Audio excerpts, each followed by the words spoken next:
To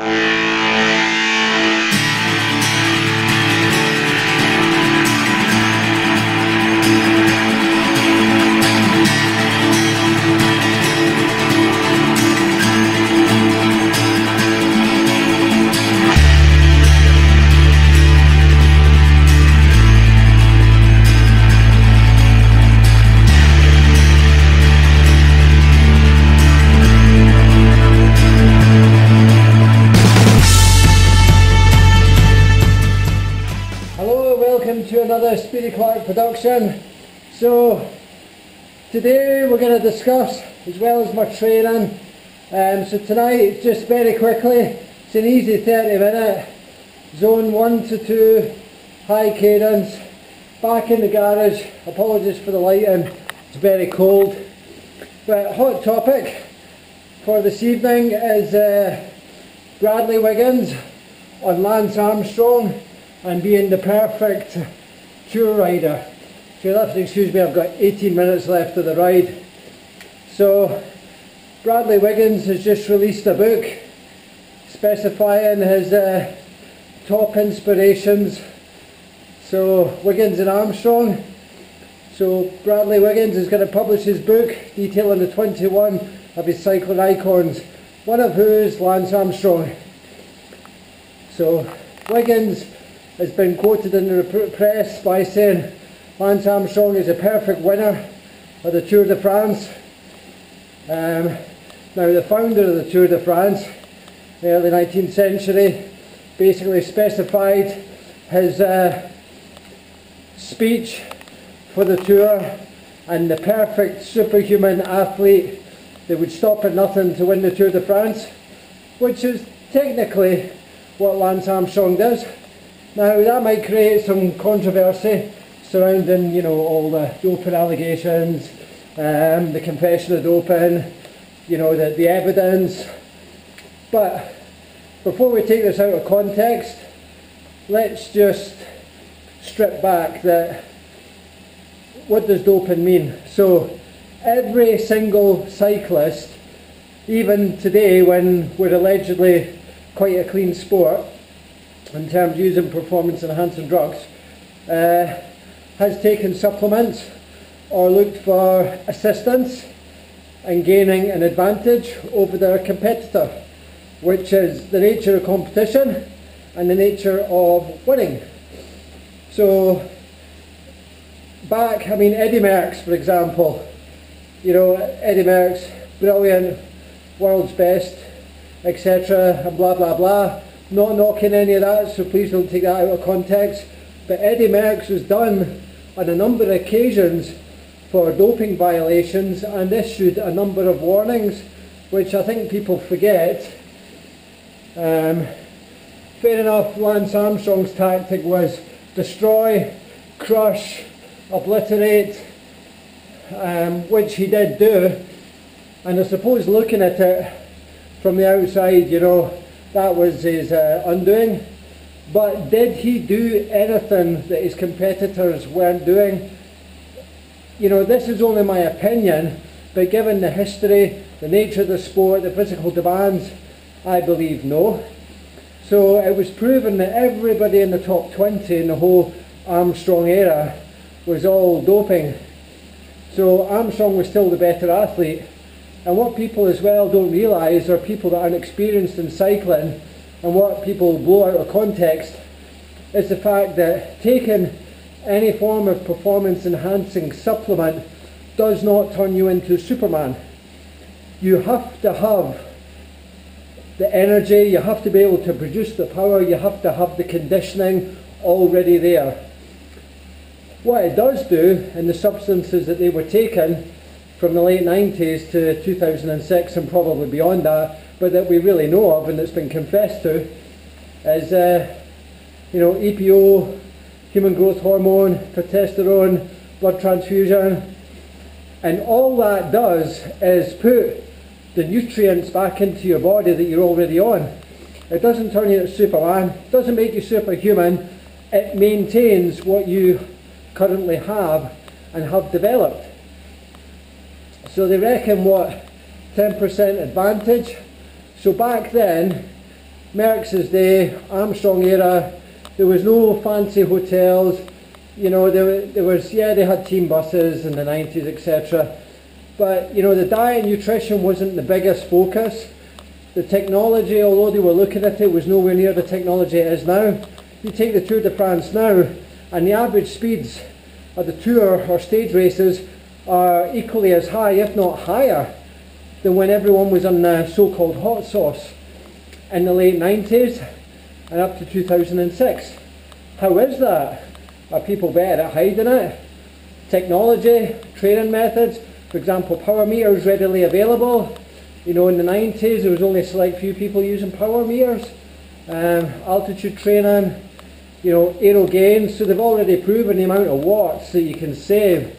And certainly in the British time trial scene, you know, you've got people generating under 300 watts of power and banging out 20, 21 minute, 10-mile time trials on Supreme time trial bikes.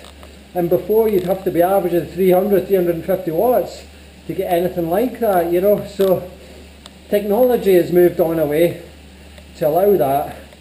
So basically people are making the best of what they've got. I'm not saying this is correct, but Lance Armstrong inspired Bradley Wiggins to ride, race and develop his career, which he has done very successfully.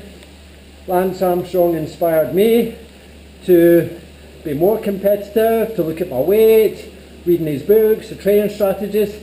So none of that was hocus pocus. All that was correct. All the training strategies, the nutrition, the diet, that was all bang on, perfect. The only part that was missed out was when you're tired, you know, stick some extra blood back into yourself or some EPO. But as I say, you already have to have that engine there. So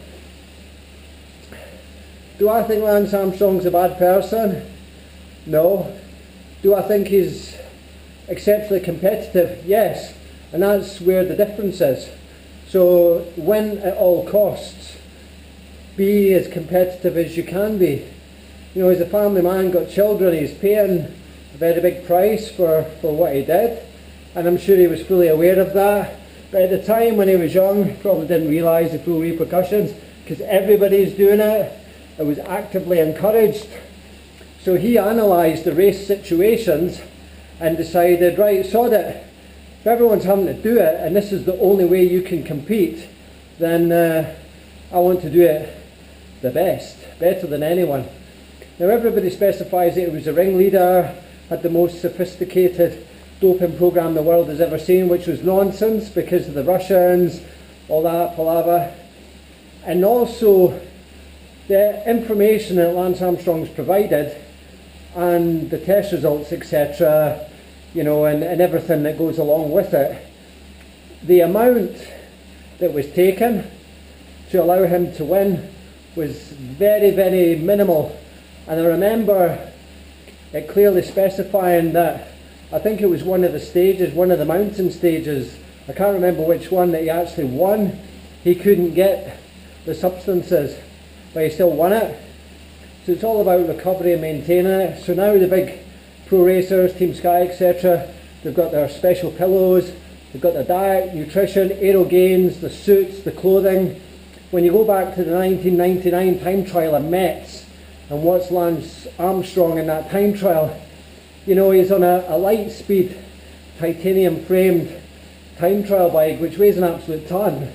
But it's branded Trek and sprayed in the Trek US Postal colours.